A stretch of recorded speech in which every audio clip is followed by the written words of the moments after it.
Hello everyone, कैसे हैं आप। स्वागत है आपका मेरे यूट्यूब चैनल पर। तो आज का टॉपिक है कि सब कुछ पहले से ही तय हो चुका होता है जो हमें मिलता है, या जो हमारे नसीब में मिलता है या मिलती है हमें, वो सब कुछ पहले से ही तय हो चुका होता है। और इस बात का हमें कोई भी गिल्टी नहीं करना चाहिए कि हमें क्या मिलना था और क्या मिल चुका है। हमें हर चीज़ को एक्सेप्ट करना चाहिए। और काफ़ी लोग होते हैं जो मतलब गिल्टी फील करते हैं कि हम जिस चीज़ के लिए डिज़र्व करते थे वो हमें नहीं मिला। कोई जॉब हो या कोई भी क्षेत्र हो, उसमें उन्हें हमेशा गिल्टी फील होता रहता है कि हम क्या डिज़र्व करते थे और हमें क्या नहीं मिला। तो इस चीज़ का बिल्कुल भी हमें वो नहीं करना चाहिए, गिल्टी फील नहीं करना चाहिए कि हम किस चीज़ के लिए बने थे और हमें क्या मिला। ये सब नियति का खेल है। जो हमारे नसीब में लिख चुका होता है, हमें वही नियति ले जाती है और वही उससे हमें मिलाती है और वही हमारे जीवन में मिलता है। काफ़ी लोग होते हैं कि सोचते हैं कि मैं बहुत हैंडसम हूँ, मेरी सैलरी 1 लाख 2 लाख है और मेरी लाइफ पार्टनर मुझे कैसी मिले, जिसे बिल्कुल भी कुछ नहीं आता, बिल्कुल अनपढ़, कुछ भी नहीं है, किसी लायक नहीं है और इसके लिए मैं डिज़र्व नहीं करता था।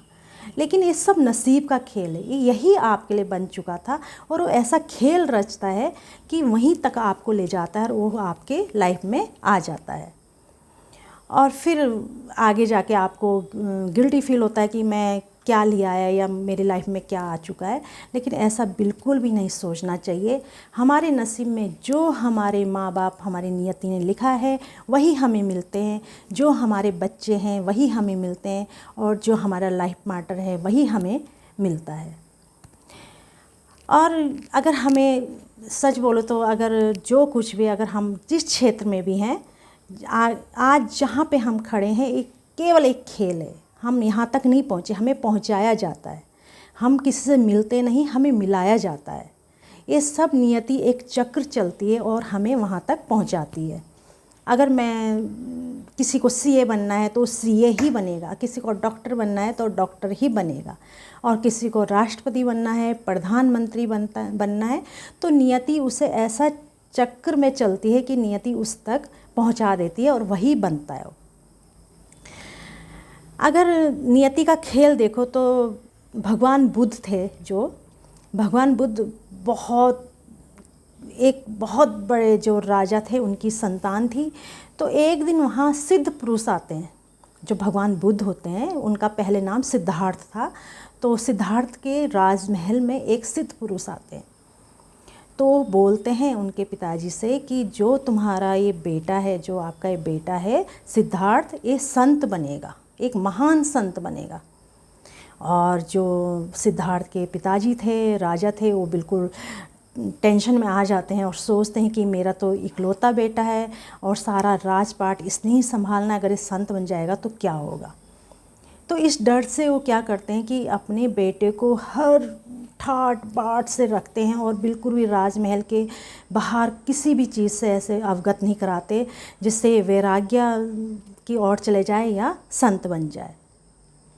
लेकिन धीरे धीरे समय बीतता रहता है। जब वो 29 साल के होते हैं तो नियति उन्हें, अब समय आ चुका था ना कि वो संत बनने जा रहे हैं, तो नियति उन्हें ऐसा चक्र चलती कि वो उंगली पकड़ के वहीं ले जाती है। तो जब वो 29 साल के थे तो एक दिन वो राज्य के बाहर जाते हैं। हमेशा तो अंदर रह नहीं सकते थे, तो राज्य के बाहर जाते हैं। तो उन्हें किसी सभा में जाना होता है, तो उनके साथ एक सारथी होता है। तो जब वो चलते हैं तो वो देखते हैं कि एक बूढ़ा व्यक्ति उनके सामने टकराता है। तो सारथी से पूछते हैं कि ये कौन है। तो सारथी बोलता है कि महाराज, ये बूढ़ा व्यक्ति है। तो राजा सिद्धार्थ बोलते हैं कि क्या हर कोई बूढ़ा होगा, मैं भी बूढ़ा होऊंगा। तो सारथी बोलते कि हाँ राजन, सब बूढ़े होंगे, आप भी बूढ़े होंगे, मैं भी बूढ़ा होऊंगा। तो उस समय जो होते हैं महाराज सिद्धार्थ, तो उनका बिल्कुल माथा ठनकता है और आगे फिर वो चलते हैं तो उन्हें एक जो होती है मृत बॉडी दिखती है, जिन्हें वो अर्थी पे ले जाते हैं लोग। तो वो बोलते हैं कि सारथी से बोलते हैं कि कौन है और इसको कहाँ ले जा रहे हैं। तो बोलता है सारथी कि राजन, ये इंसान मर चुका है और इसको अब जलाने ले जा रहे हैं। तो फिर सिद्धार्थ बोलते हैं कि अरे, क्या सब मरेंगे, हम भी मरेंगे एक दिन। तो सारथी बोलता है हाँ राजन, सब मरेंगे, आप भी मरेंगे, हम भी मरेंगे, सब मरेंगे और सबको ऐसे ही जलाने ले जाया जाएगा। तो उस वक्त सिद्धार्थ के मन में ऐसा विचार उत्पन्न होता है कि वो सब कुछ उन्हें लगता है कि सब बेकार है, कि राज्य है जो है सब कुछ बेकार है, जब सबको एक दिन मरना ही है। तो फिर आगे चलते हैं, वो एक फ़कीर को देखते हैं, वो बिल्कुल नाचता मस्त रहता है। तो बोलता है कौन है? कहता है फ़कीर है जो अपने मस्त होके डांस नाच रहा है। तो इससे सिद्धार्थ के मन में और होता है कि मैं राजा हूँ और मैं यहाँ बैठा हूँ और ये फ़कीर यहाँ नाच कर रहा है। तो पता नहीं क्या होता है उसके मन में, ऐसा चक्रव्यूह चलती है नियति कि उसे जो सब कुछ राज्य पाठ सब कुछ त्याग देते हैं और बिल्कुल वैराग्य धारण कर लेते हैं। जो आज महान जो है भगवान बुद्ध बने हैं, तो वही सिद्धार्थ हैं जो सब कुछ त्याग के चले जाते हैं। तो देखो दुनिया में कई लोग हैं, हम जैसे लोग हैं या कई लोग हैं जो इसके पीछे भाग रहे हैं। किसके पीछे भाग रहे हैं? राज्य पाठ पैसा और हर चीज़ के पीछे भागते हैं कि हमें मिले अच्छी ज़िंदगी हो और ठाट बाट से हम जिए। लेकिन देखो जो सिद्धार्थ से महाराज सिद्धार्थ थे, राजा सिद्धार्थ थे, वो देखो उन्हें संत बनना था। तो ये सब कुछ जो हम चाहते हैं, जो सारी दुनिया जिसके पीछे भाग रही, तो उन पे था, लेकिन वो सब कुछ त्याग के सब कुछ छोड़ छाड़ के वो संत बन गए, क्योंकि उनका जो नियति थी, नसीब था, उन्हें वहीं ले जाना था और उन्हें वहीं बनना था। तो यही होता है कि सब कुछ पहले से नियति तय कर चुकी होती है। जो बनना होगा वो बनेगा और जिसको जो मिलना होगा वो मिलेगा। वो एक ऐसा चक्रव्यूह रचती है कि हमारी उंगली पकड़ के हमें उस ओर ले जाएगी और हमें एक बहाना मिलता है हर चीज़ का कि ये हमें दिखा तो हम इस ओर चले गए या हमें जो मिला, ये सब बहाना होता है। और ये पहले से ही नसीब ने हमारे रच लिया होता है कि हमें जो मिलेगा ये नसीब से ही मिलता है। तो यही होता है कि अगर हमारे नसीब में पैसा होगा, हम अगर खूब अमीर बनना होगा, तो एक जो चाय बेचने वाला होता ना, वो भी बहुत पैसा कमा लेगा, बहुत ज़्यादा। और जो एक मिट्टी जो होती है, अगर किसी को पैसा नसीब में पैसा होगा तो एक मिट्टी सोना बना के वो बेच सकता है। तो उसके जिसके नसीब में पैसा होगा कहीं ना कहीं से घूम फिर के उसके नसीब में आएगा। लेकिन शॉर्टकट तरीका बिल्कुल नहीं अपनाना चाहिए, क्योंकि जो नसीब होता है ये हमें देता है, लेकिन एक टाइम पे देता है, मेहनत करके देता है। एक शॉर्टकट तरीका नहीं देता कि हमने सट्टे पे पैसा लगा दिया, या मोबाइल में ऐसे गेम होते हैं जहाँ पैसे लगाए जाते हैं और हम चाहते कि हम बहुत अमीर हो जाएं।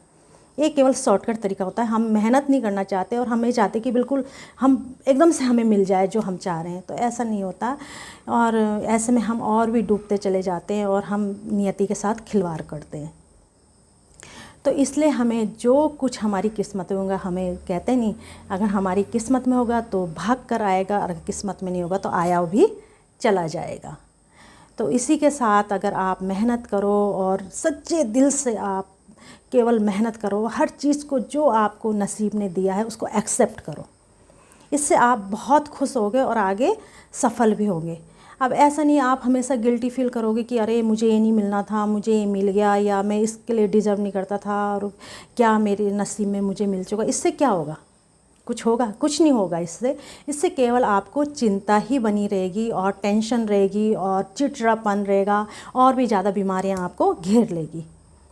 इसलिए जो आपको नियति ने दिया है उसको एक्सेप्ट करो, खुशी खुशी एक्सेप्ट करो। देखो आपको और भी अच्छा लगेगा और आपकी ज़िंदगी में खुशियाँ ही खुशियाँ आ जाएंगी। तो इसलिए बस ये टॉपिक का यही वो था कि जो भी हमें मिलता है ये सब नियति का खेल है, और जितना हमारी किस्मत में होगा वो आएगा ही, और जितना नहीं होगा वो आके भी चला जाएगा। बस इसी के साथ सच्चे दिल से मेहनत करो, हर चीज़ को एक्सेप्ट करो और आराम से आप अपने सच्चे मन से मेहनत करते रहो और सब कुछ आपके पास आ जाएगा। बस इसी के साथ मैं अपने ब्लॉग का यहीं एंड करती हूँ। फिर मिलती हूँ आपसे नेक्स्ट ब्लॉग पे, तब तक के लिए बाय।